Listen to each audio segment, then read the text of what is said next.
Felony dropped to misdemeanor for DC sub-thrower.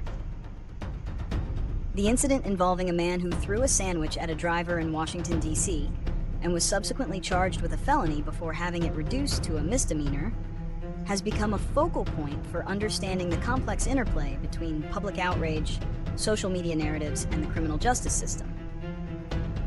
What started as a viral video clip has culminated in a legal case that starkly illustrates the difference between an act's perceived severity and its actual legal classification.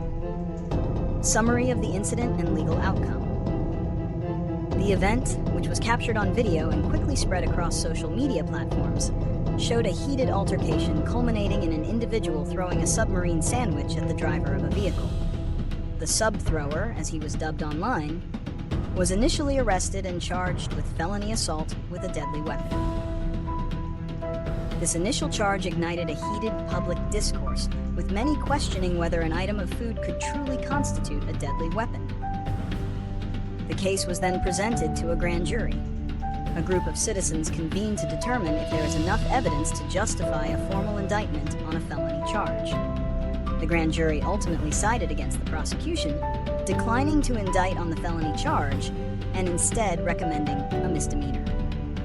This decision effectively downgraded the charge, signaling that while the act was a criminal offense, it did not meet the high legal bar for a felony. Reasons for the grand jury's decision.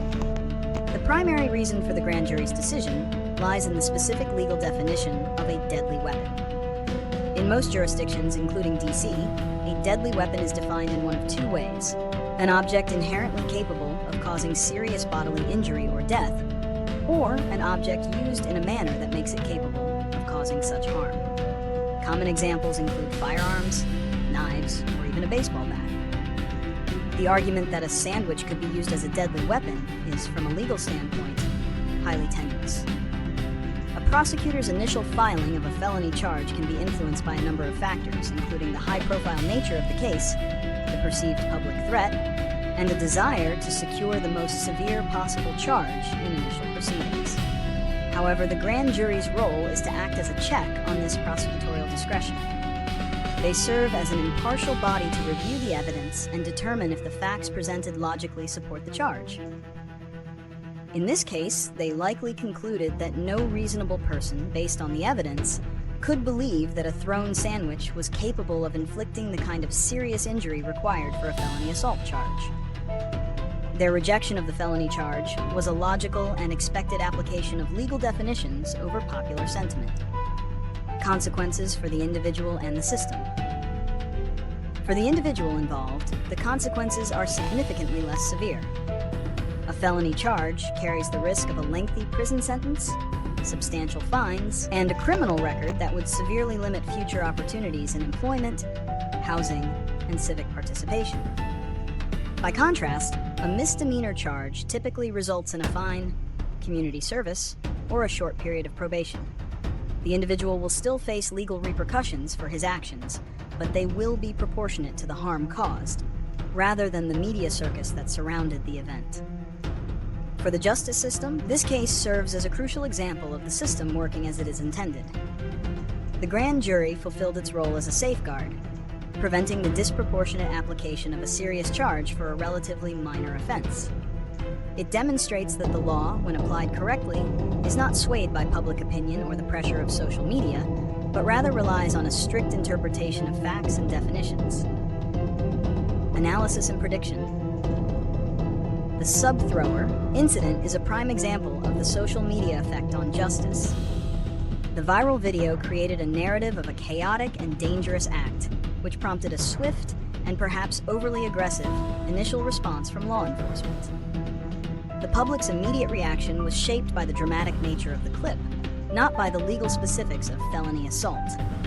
This case exposes the tension between the speed and sensationalism of online media and the slow, deliberate, and rule-bound process of the law.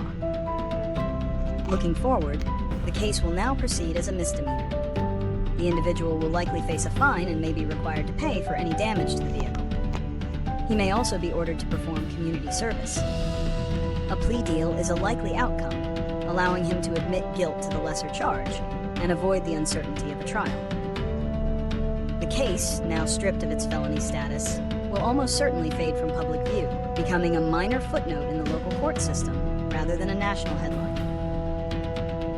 Solutions and future handling. The handling of this case offers several lessons for both the public and the justice system. First, there needs to be a greater public understanding of legal terms. Public discourse on criminal acts is often disconnected from the actual legal requirements for charging. Media outlets and legal experts have a responsibility to educate the public on these distinctions. Second, law enforcement and prosecutors should resist the temptation to overcharge in high-profile cases. While a swift response to viral content may seem appropriate, it can lead to legal battles that waste court resources and can potentially violate an individual's rights. Charging based on a sober, fact-based assessment is the most effective approach. Finally, for many minor disputes that become viral, alternative solutions could be explored. Restorative justice programs or community mediation could offer a more productive path for resolution, addressing the underlying conflict without clogging the court system with charges that don't fit the offense. This would allow the courts to focus on cases that truly threaten public safety, while addressing minor altercations in a more constructive and educational manner.